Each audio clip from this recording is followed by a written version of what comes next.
आज मैं एक बेहद महत्वपूर्ण विषय पर विशेषकर देश की माताओं, बहनों और बेटियों से बात करने के लिए आया हूं। आज भारत का हर नागरिक देख रहा है कि कैसे भारत की नारी शक्ति की उड़ान को रोक दिया गया, उनके सपनों को बेरहमी से कुचल दिया गया। हमारे भरसक प्रयास के बावजूद हम सफल नहीं हो पाए। नारी शक्ति वंदन अधिनियम में संशोधन नहीं हो पाया और मैं इसके लिए सभी माताओं, बहनों, उनसे मैं क्षमा प्रार्थी हूं। साथियों, हमारे लिए देश हित सर्वोपरि है, लेकिन जब कुछ लोगों के लिए दल हित सब कुछ हो जाता है,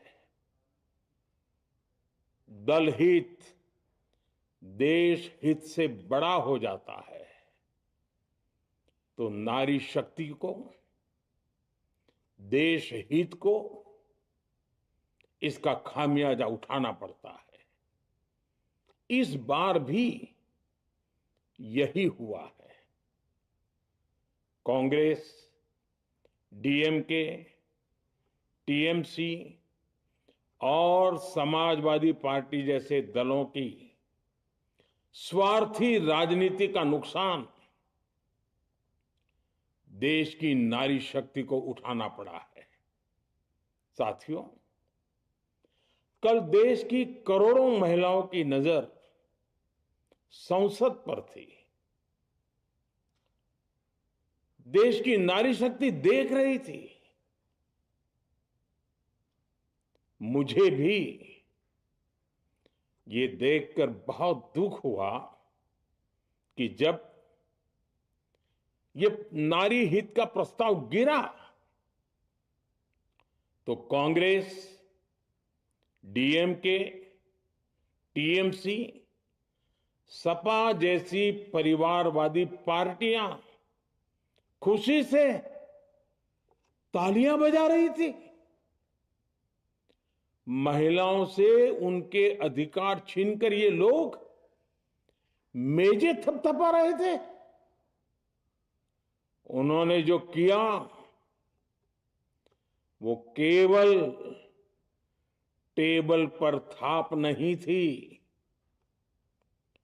वो नारी के स्वाभिमान पर, उसके आत्मसम्मान पर चोट थी। और नारी सब भूल जाती है, अपना अपमान कभी नहीं भूलती। इसलिए संसद में कांग्रेस और उसके सहयोगियों के उन सबके व्यवहार की कसक हर नारी के मन में हमेशा रहेगी। देश की नारी जब भी अपने क्षेत्र में इन नेताओं को देखेगी तो वो याद करेगी कि इन्हीं लोगों ने संसद में महिला आरक्षण को रोकने का जश्न मनाया था, खुशियां मनाई थी। कल संसद में नारी शक्ति वंदन संशोधन का जिन भी दलों ने विरोध किया है, उनसे मैं दो टूक कहूंगा। ये लोग नारी शक्ति को फॉर ग्रांटेड ले रहे हैं। वो ये भूल रहे हैं कि 21वीं सदी की नारी देश की हर घटना पर नजर रख रही है। वो उनकी मंशा भांप रही है और सच्चाई भी भली भांति जान चुकी है। इसलिए महिला आरक्षण विरोध करके जो पाप विपक्ष ने किया है, इसकी उन्हें सजा जरूर मिलेगी। इन दलों ने संविधान निर्माताओं की भावनाओं का भी अपमान किया है और जनता द्वारा इसकी सजा से भी वो बच नहीं पाएंगे। साथियों, सदन में नारी शक्ति वंदन संशोधन किसी से भी कुछ छीनने का नहीं था। नारी शक्ति वंदन संशोधन हर किसी को कुछ न कुछ देने का था, देने के लिए संशोधन का था। ये 40 साल से लटके हुए नारी के हक को 2029 के अगले लोकसभा चुनाव से उसका हक देने का संशोधन था। नारी शक्ति वंदन संशोधन 21वीं सदी के भारत की नारी को नए अवसर देने, नई उड़ान देने, उसके सामने से बाधाएं हटाने का महायज्ञ था। देश की 50% यानी आधी आबादी को उसका अधिकार देने का साफ नियत के साथ, ईमानदारी के साथ किया गया एक पवित्र प्रयास था। नारी को भारत की विकास यात्रा में सहयात्री बनाने और सबको जोड़ने का प्रयास था। नारी शक्ति वंदन संशोधन समय की मांग है। नारी शक्ति वंदन संशोधन उत्तर, दक्षिण, पूरब, पश्चिम सभी राज्यों की, हर राज्य की शक्ति में समान वृद्धि का प्रयास था। ये संसद में सभी राज्यों की आवाज को अधिक शक्ति देने का प्रयास था।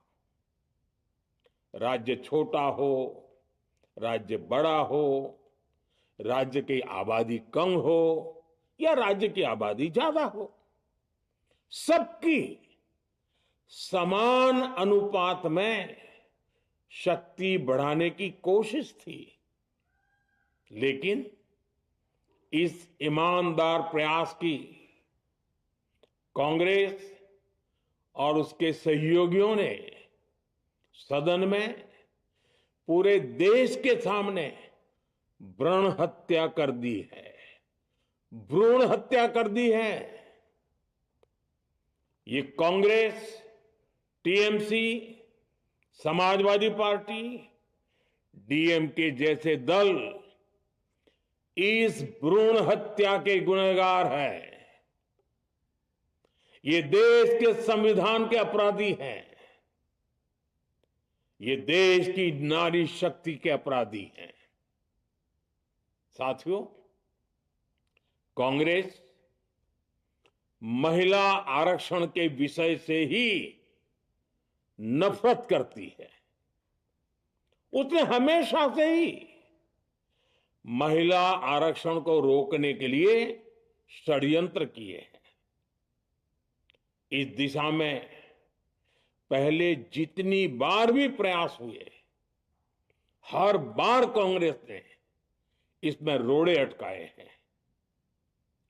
इस बार भी कांग्रेस और उसके साथियों ने महिला आरक्षण को रोकने के लिए एक के बाद एक नए झूठ का सहारा लिया। कभी संख्या को लेकर, कभी किसी और तरीके से कांग्रेस और उसके साथियों ने देश को गुमराह करने की कोशिश की। ऐसा करके इन दलों ने भारत की नारी शक्ति के सामने अपना असली चेहरा सामने ला दिया है, अपना मुखौटा उतार दिया है। साथियों, मुझे व्यक्तिगत तौर पर आशा थी कि कांग्रेस अपनी दशकों पुरानी गलती सुधारेगी। कांग्रेस अपने पापों का प्रायश्चित करेगी। लेकिन कांग्रेस ने इतिहास रचने का, महिलाओं के पक्ष में खड़े होने का अवसर खो दिया। कांग्रेस खुद देश के अधिकांश हिस्सों में अपना वजूद खो चुकी है। कांग्रेस परजीवी की तरह क्षेत्रीय दलों की पीठ पर सवार होकर खुद को जिंदा रखे हुए है। लेकिन कांग्रेस ये भी नहीं चाहती कि क्षेत्रीय दलों की ताकत बढ़े।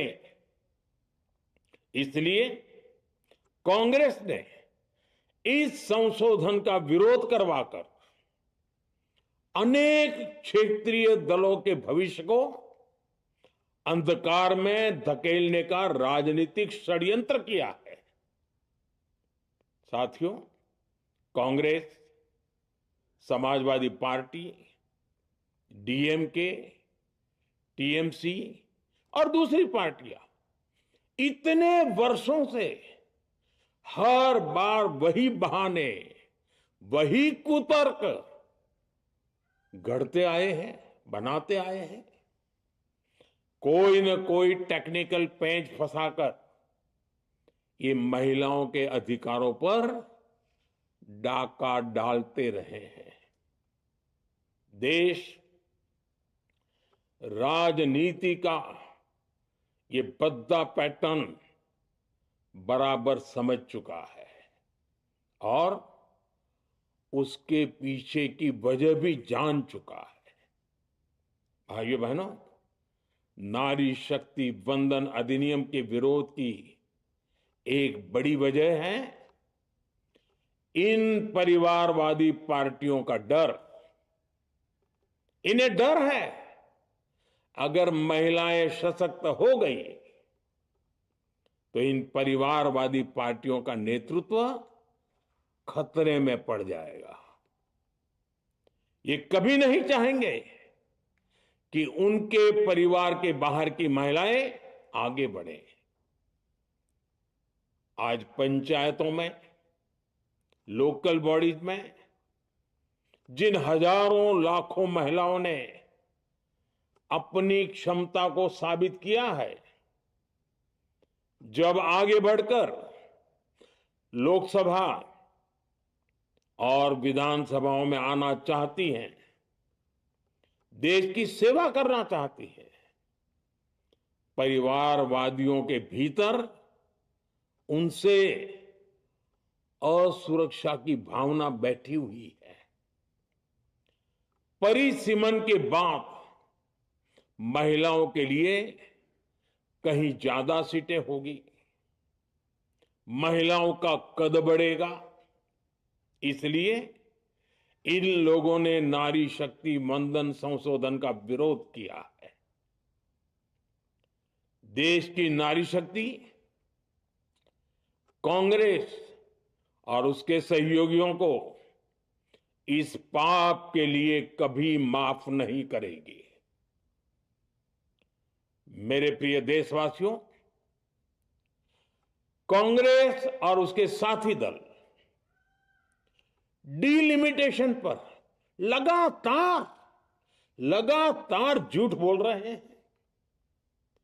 ये इस बहाने विभाजन की आग को सुलगाना चाहते हैं, क्योंकि बांटो और राज करो, कांग्रेस ये पॉलिटिक्स अंग्रेजों से विरासत में सीख कर आई है और कांग्रेस आज भी उसी के सहारे चल रही है। कांग्रेस ने हमेशा देश में दरार पैदा करने वाली भावनाओं को हवा दी है।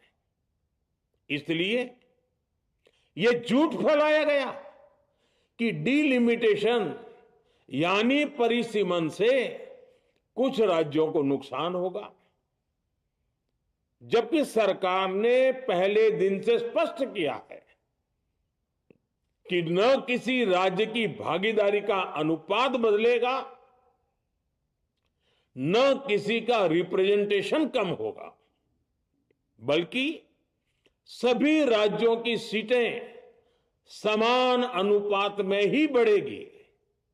फिर भी कांग्रेस, डीएमके, टीएमसी और समाजवादी पार्टी जैसे दल इसे मानने को तैयार नहीं हुए। साथियों, ये संशोधन बिल सभी दलों और सभी राज्यों के लिए एक मौका था, एक अवसर था।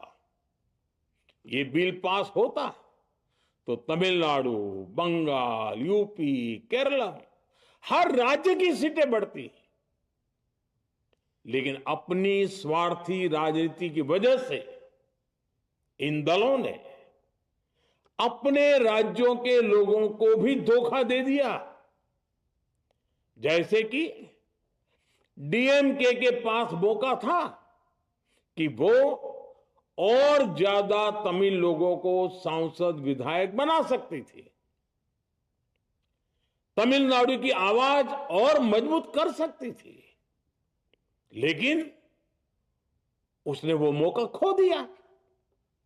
टीएमसी के पास भी बंगाल के लोगों को आगे बढ़ाने का मौका था, लेकिन टीएमसी ने भी ये मौका गंवा दिया। समाजवादी पार्टी के पास भी मौका था कि वो महिला विरोधी छवि होने के दाग को कुछ कम कर सके, लेकिन सपा भी इसमें चूक गई। समाजवादी पार्टी लोहिया जी को तो पहले ही भूल चुकी है। सपा ने नारी शक्ति वंदन संशोधन का विरोध करके लोहिया जी के सारे सपनों को पैरों तले रौंद दिया है। सपा महिला आरक्षण विरोधी है। ये यूपी की और देश की महिलाएं कभी नहीं भूलेगी। साथियों, महिलाओं के आरक्षण का विरोध करके कांग्रेस ने फिर एक बात सिद्ध कर दी है। कांग्रेस एक एंटी रिफॉर्म पार्टी है। 21वीं सदी के विकसित भारत के लिए जो भी निर्णय, जो भी रिफॉर्म जरूरी है, जो भी निर्णय देश ले रहा है, कांग्रेस उन सब का विरोध करती है, उसे खारिज कर देती है, उस काम के अंदर खलल डालती है। यही कांग्रेस का इतिहास है और यही कांग्रेस की नेगेटिव पॉलिटिक्स है। साथियों, ये वही कांग्रेस है जिसने जनधन, आधार, मोबाइल, स्त्री शक्ति का विरोध किया। कांग्रेस ने डिजिटल पेमेंट्स का विरोध किया। कांग्रेस ने जीएसटी का विरोध किया। कांग्रेस ने सामान्य वर्ग के गरीबों को आरक्षण का विरोध किया। कांग्रेस ने ट्रिपल तलाक के विरुद्ध कानून का विरोध किया। कांग्रेस ने आर्टिकल 370 हटाने का विरोध किया। हमारा संविधान, हमारे कोर्ट जिस यूनिफॉर्म सिविल कोड, समान नागरिक आचार संहिता को, यूसीसी को जरूरी बताते हैं, कांग्रेस उसका भी विरोध करती है। रिफॉर्म का नाम सुनते ही कांग्रेस विरोध की तख्ती लेकर दौड़ पड़ती है। ऐसा कोई भी काम जिससे देश मजबूत होता है, कांग्रेस उसमें बाधाएं खड़ी करने के लिए पूरी शक्ति लगा देती है। Congress one nation one election का विरोध करती है। कांग्रेस देश में घुसपैठियों को भगाने का विरोध करती है। कांग्रेस मतदाता सूची के शुद्धिकरण एसआईआर का विरोध करती है। कांग्रेस वक्फ बोर्ड में रिफॉर्म का विरोध करती है। साथियों, कांग्रेस ने शरणार्थियों को सुरक्षा देने वाले सीएए कानून तक का विरोध किया।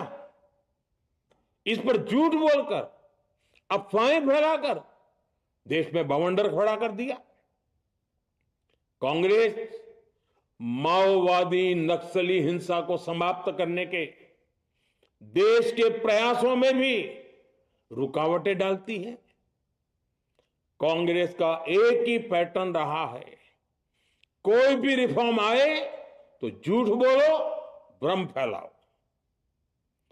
इतिहास साक्षी है, कांग्रेस ने हमेशा यही नेगेटिव रास्ता चुना है। साथियों, जो भी कार्य देश के लिए जरूरी फैसला होता है, कांग्रेस इसको कारपेट के नीचे डाल देती है। कांग्रेस के इसी रवैये की वजह से भारत विकास की उस ऊंचाई पर नहीं पहुंच पाया जिसका भारत हकदार है। आजादी के समय उस दौर में हमारे साथ और भी कई देश आजाद हुए थे। ज्यादातर देश हमसे बहुत आगे निकल गए और इसकी वजह थी कि कांग्रेस हर रिफॉर्म को रोककर बैठी रही। लटकाना, भटकाना, अटकाना, यही कांग्रेस का सिद्धांत रहा है, यही कांग्रेस का वर्क कल्चर रहा है। कांग्रेस ने पड़ोसी देशों के साथ सीमा विवादों को लटकाया।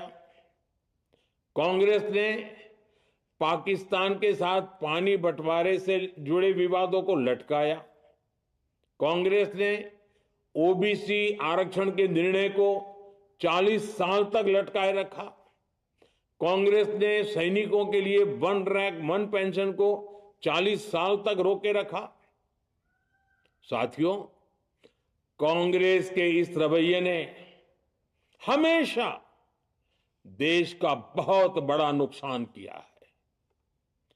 कांग्रेस के हर विरोध, हर अनिर्णय, हर छल प्रपंच का खामियाजा देश ने भुगता है, देश की पीढ़ियों ने भुगता है। आज देश के सामने जितनी भी बड़ी चुनौतियां हैं, वो कांग्रेस के इसी रवैये से उपजी हुई है।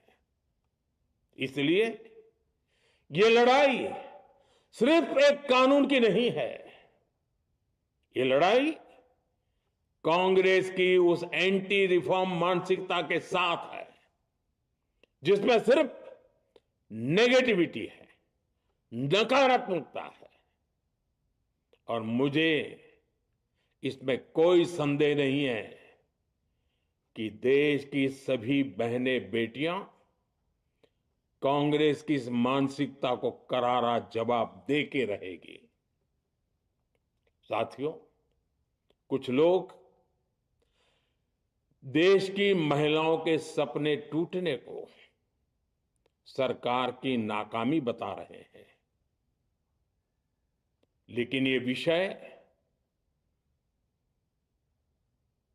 कामयाबी या नाकामयाबी क्रेडिट का था ही नहीं।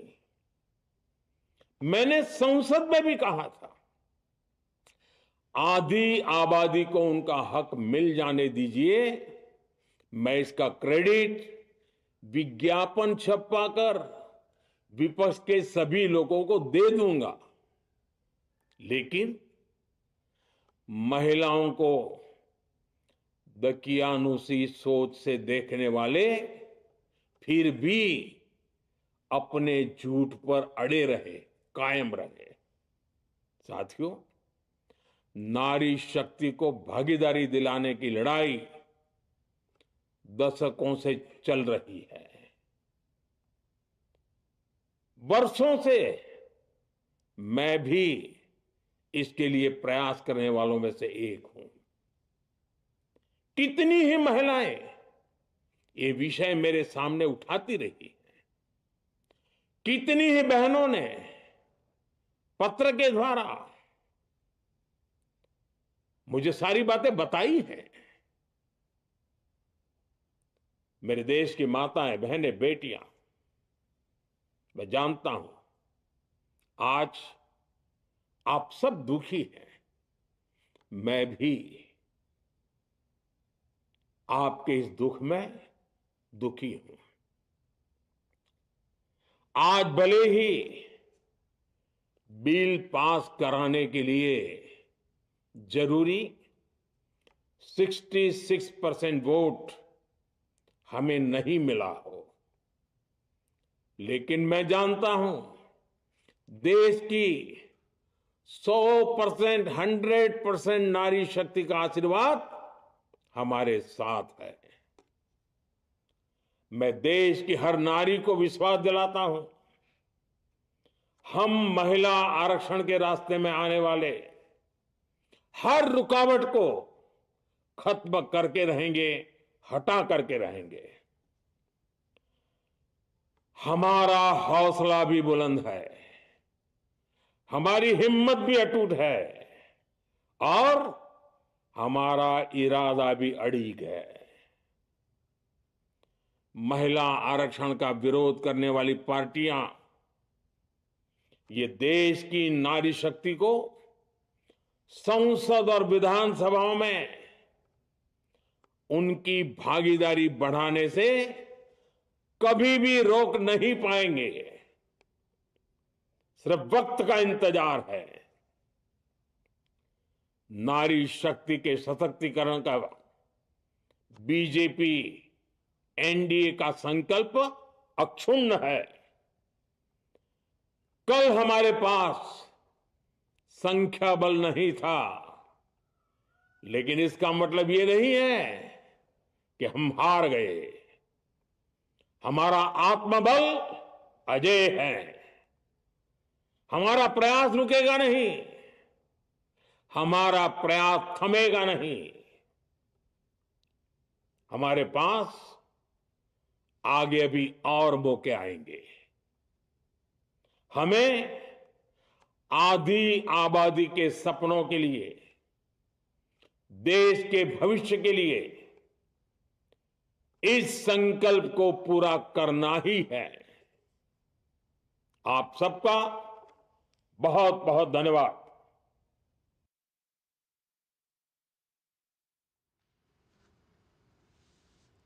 तो आप देख रहे थे प्रधानमंत्री नरेंद्र मोदी का राष्ट्र के नाम संबोधन बहुत ही